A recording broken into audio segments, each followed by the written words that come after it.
For the majority of the time, our patients and clients tend to do a really poor job at doing a good row. And this really comes back down on us as a profession and teaching it so that they can understand it, right? So again, as I want you to always do, strive to raise your standards and raise your standards so that your patients and clients not only can perform the exercise, but understand how to do it, right? Understand what's right versus what's wrong. So what I really want to do is talk about how rowing tends to be a difficult exercise for a lot of our patients and clients. This can be a foreign movement, right? It's not like a bicep curl. It's not like the legs where you get that feedback where you can see what's going on. We have muscles back here that they don't really know what's going on. They tend to be compressed and tight and they can't see it, so they don't get that direct feedback. So we have to do a better job at fundamentally coaching the row.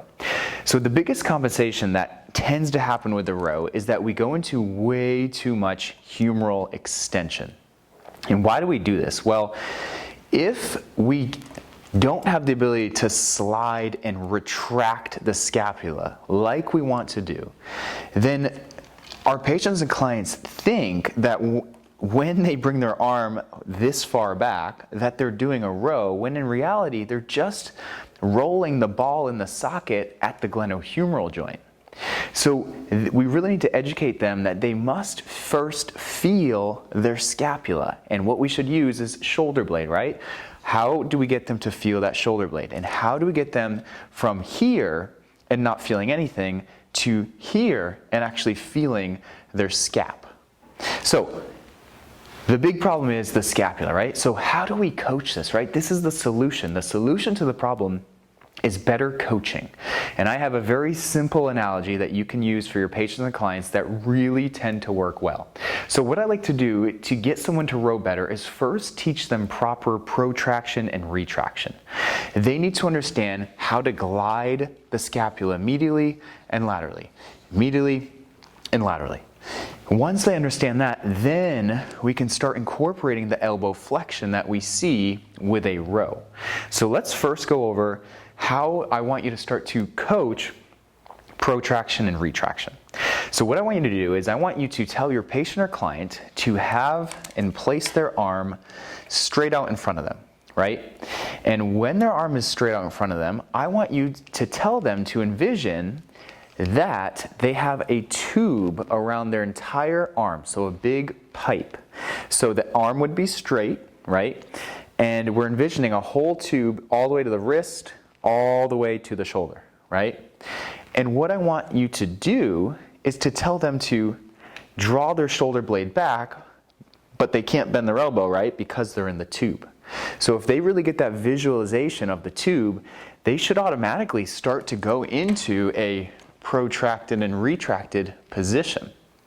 Because if you said, pull your arm out of the tube, if I had a tube around my wrist, I would do this, and I would start to lift and then start to try to take to clear space for my elbow to come out.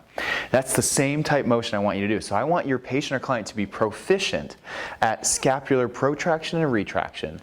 We coach them that they have a tube all the way to their wrist, and we want them to pull their arm out of their tube. Now, when they do that, every time that they retract, we need to ask them, do you feel this muscle? Again, we don't want elevation, so we don't want them feeling it up here in this upper trap area. We want this rhomboid mid-trap area. And again, do it until they're proficient at it. It might take some time. They might try to hike. They might try to bend, go through the tubing, really make sure they can visualize that and get the protraction and retraction. Now, once they have that, we're on our path towards proper rowing. Because at the end of the day, when we go into a row, they need to be able to be in this end position by their side, right, avoiding excessive humeral extension. And when they're here, they need to feel their scap. They must feel their scap. So what do we do now? Well, now we start to link it up. So we start in this protracted position. We begin with that slight retraction, and then we continue with elbow flexion. And here's what they need to know. As you're going into elbow flexion and humeral extension, right, they need to understand that when their scapula stops moving, when their shoulder blade stops moving, that's their end range. and they need to be by their side at their end range. So again, it will take some time for patients that struggle with this, that's fine, but they need to understand that they're combining what they just did with the tube and now they're bending their elbow. And the ideal position is that when they get to right by their side, they need to feel their shoulder blade. We're not going here with a hard end feel. When they're back, it should be a soft end feel, right? The muscle should still be here, not the bone.